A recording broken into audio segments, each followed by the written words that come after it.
আসসালামু আলাইকুম রহমতুল্লাহ। আপনি কি জানেন পৃথিবীর এক সময়ের গৌরবময় শহর যেখানে জ্ঞান, সংস্কৃতি ও ক্ষমতার সমারোহ ঘটেছিল? সেই শহরটি হলো বাগদাদ। আব্বাসি খলিফাদের রাজনীতির এই শহর ছিল মধ্যযুগের বিশ্বের জ্ঞান ও শিল্পকলা কেন্দ্র। আজ আমরা জানব বাগদাদের ইতিহাস, রহস্য ও ঐতিহ্যের গল্প। অষ্টম শতকে আব্বাসি খলিফা আল মামুন প্রতিষ্ঠা করেন বাইতুল হিকমা, জ্ঞানের ভাণ্ডার।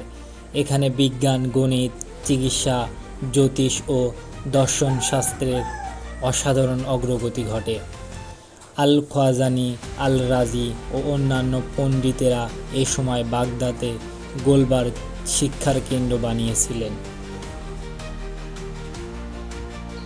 বাগদাদের বাজার, মসজিদ, শিক্ষা প্রতিষ্ঠান ও সামাজিক জীবন ছিল খুবই বৈচিত্র্যময়। এখানে বিভিন্ন ধর্ম ও জাতির মানুষ একসঙ্গে বাস করত এবং ধর্মীয় সহনশীলতা ছিল সবার মাঝে।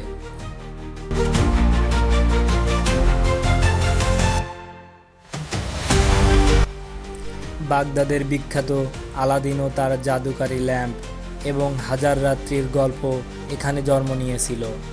এখানে অনেক গোপন রহস্য লুকিয়ে আছে যা আজও আলোচনার বিষয়, যেমন বাগদাদের বুকে লুকানো অলৌকিক শক্তি যা শুধুমাত্র সাহসী মানুষের জন্যই খোলা। 1258 সালে মঙ্গল বাহিনী বাগদাদে আক্রমণ করে এবং বাগদাদ ধ্বংস করে দেয়। বাগদাদ শহর ছায়ে পরিণত হয়, বহু অমূল্য জ্ঞান ও সাংস্কৃতিক সম্পদ হারিয়ে যায়। কিন্তু ধ্বংসের পরও বাগদাদ পুনর্জীবিত হয়েছে বহুবার এবং আজও তার ঐতিহ্য বাঁচিয়ে রেখেছে।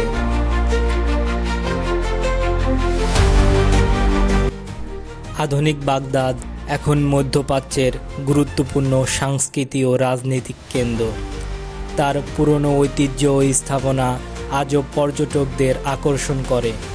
বাগদাদের গল্প আমাদের শেখায় ইতিহাস রক্ষা করার গুরুত্ব।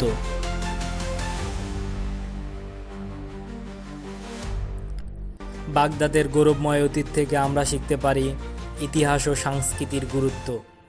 এই শহরের গল্প আমাদের স্মরণ করিয়ে দেয় বিজ্ঞান ও সংস্কৃতি একটি জাতির কত বড় শক্তি। আপনাদের কোন অংশটি সবচেয়ে বেশি আকর্ষণ লাগলো অবশ্যই কমেন্টে জানাবেন। দেখা হবে নতুন কোনো ভিডিওতে। সে পর্যন্ত সবাই ভালো থাকবেন। আল্লাহ হাফেজ।